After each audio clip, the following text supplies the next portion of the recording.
So, it looks like the definition is changing now. It is a neurological disease. It is caused by an insult to the brain done by chemicals who are defined by their capacity to release dopamine. They make you feel pleasure, but you also memorizing them and giving them saliency or preference over any previous behavior that used to be satisfying for you. So now we have that the brain, after you expose yourself to drugs long enough, will change his priority toward the use of drugs, recovering from drugs, or pursuing the way to get the drugs at the expenses of your previous usual behavior. So if I develop an addiction to a particular drug, I'm going to eliminate little by little all my priorities from taking care of my kids, working, relating with my friends, being around people. And all I'm going to do is focus myself on using, abusing, and doing whatever I have to do to get drugs. But this is not a voluntary phenomenon coming from the prefrontal cortex. This is coming from deep within the brain in what we call, in general, the primitive brain. If my primitive brain wants me to be alive, he's going to make me do the things needed to be alive. The primitive brain is blind, doesn't smell, doesn't see, doesn't follow rules, doesn't care about consequences. If that primitive brain is told that his job is to make me do things so that I can release dopamine and feel pleasure, the primitive brain is going to be hijacked into believing that drugs is the most important thing to do for that human being. And he will use all his tricks to make me use drugs or increase the abuse of drugs when the tolerance develops. So after I use drugs for a couple of days, I start making some memories. They're not that strong, but they are going to go, here it is, to my frontal lobe. And they're going to tell me, go for a couple of beers. And I voluntarily will say, nah, I don't want to drink. There is no disease of addiction. But if I keep drinking, this signal is going to get signal from this other part of the brain, and this part of the brain, and this part of the brain. And now I'm not going to get a weak signal. I'm going to get a very powerful signal from my brain telling me to use drugs. The prefrontal cortex make a judgment, an action. This is what makes us human. Without prefrontal cortex,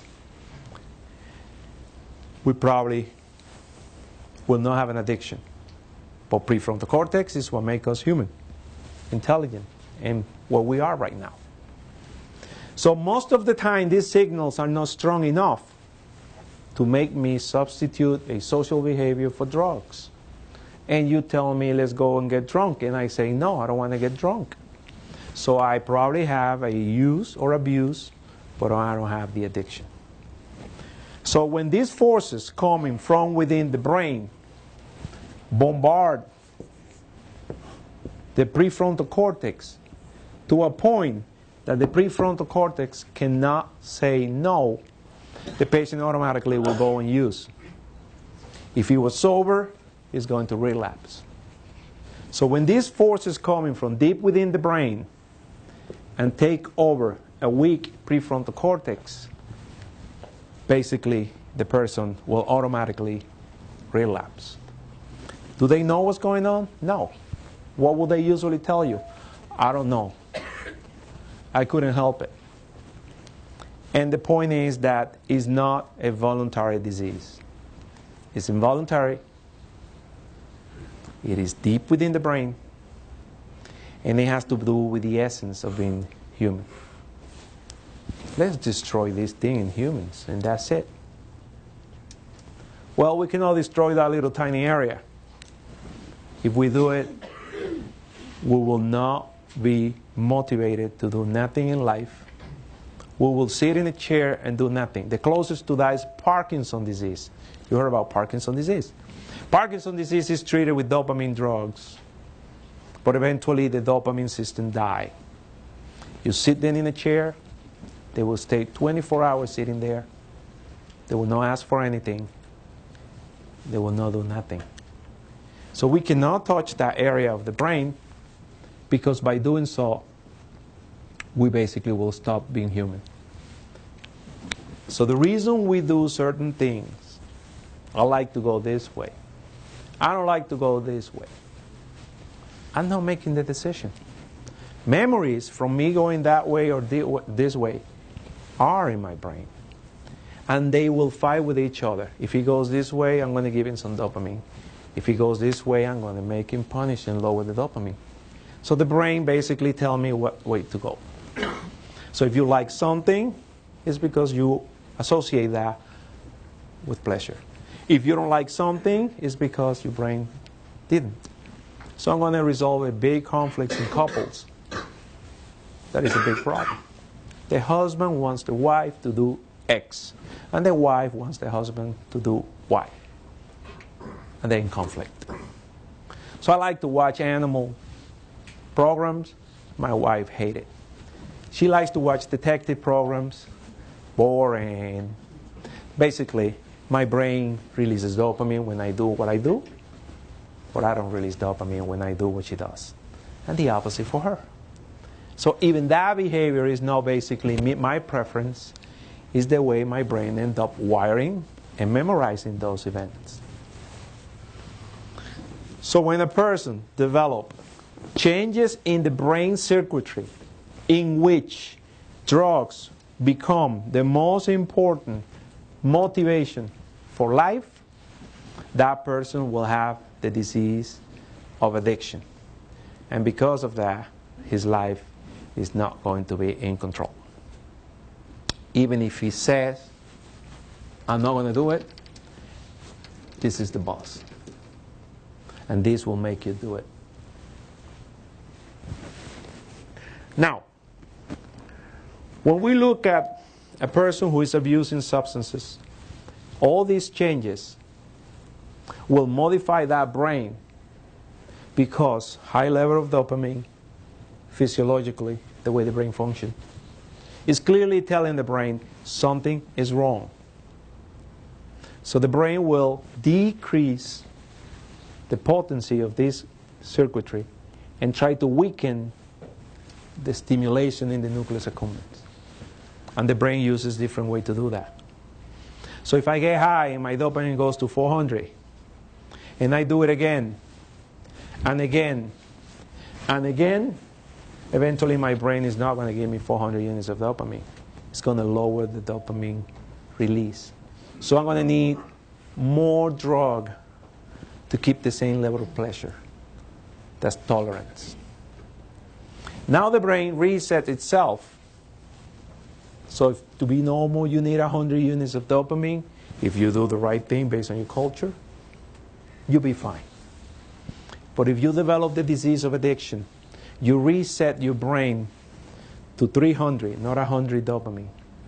When you stop doing drugs, it's going to go from 300 to 100, and you are not going to feel well. You're going to develop a negative emotional state. Your life will be miserable.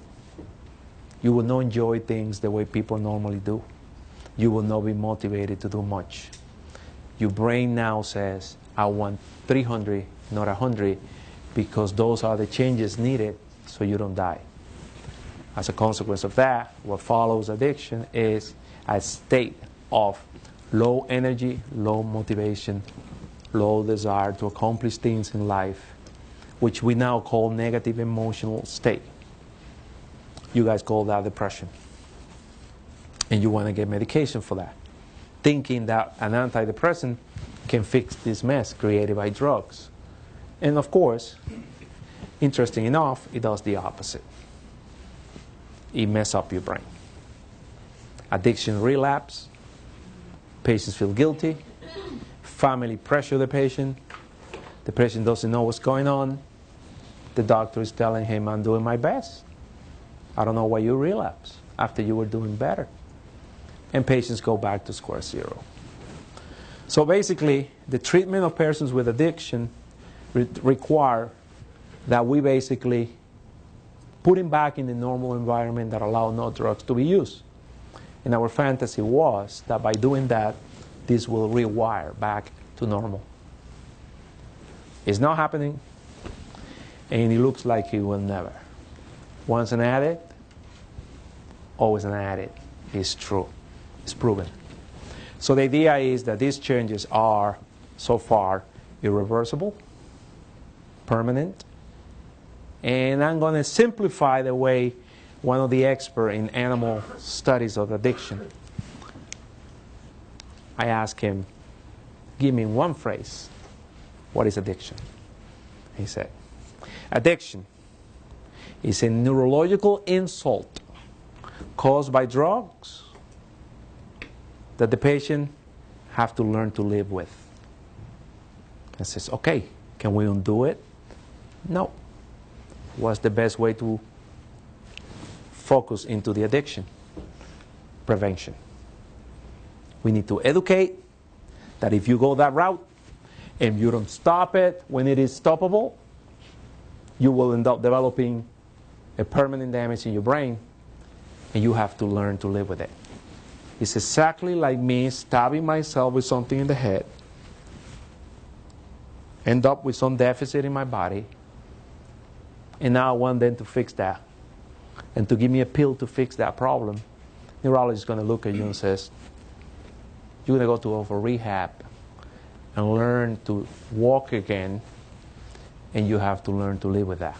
So it is a chronic exposure to drugs cause a neurological damage that the brain has to adapt to, but it will not make you go back to where you were before you were at that level.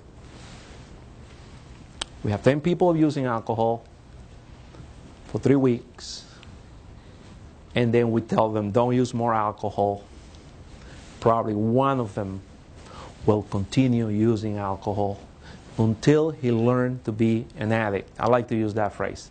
You learn to be an addict by exposing yourself to the insults from the drugs long enough until you change your brain.